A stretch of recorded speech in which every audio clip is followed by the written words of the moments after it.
Ayan. Malapit na mapuno ang box na ito. Ito po ay para sa nanay ko naman.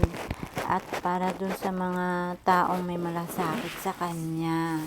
Take note, dun lang sa mga taong may malasakit sa kanya. At hindi sa nagmamalasakitan kuno. No?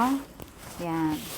Pupunuin ko yan para maipadala ko na sa nanay ko. Ang mga kasama niyan is mga sabon, shampoo, Colgate, at saka mga kape, at saka yung iniinom na pampalakas para sa matanda.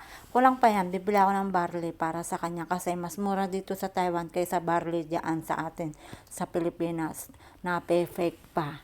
Kaya dito na lang ako sa Taiwan bibili ng barley. Yung iba dyan ay pwede ko pong ipagbili para maging pera, para maging allowance niya.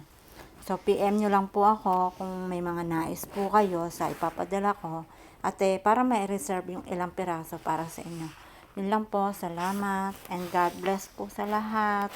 At pagpalain din nawa yung mga taong nagmamalasakit sa nanay ko.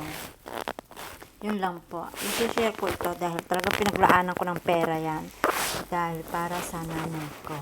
At yan ay pwede ko rin maging pera para din sa nanay ko. Po, salamat.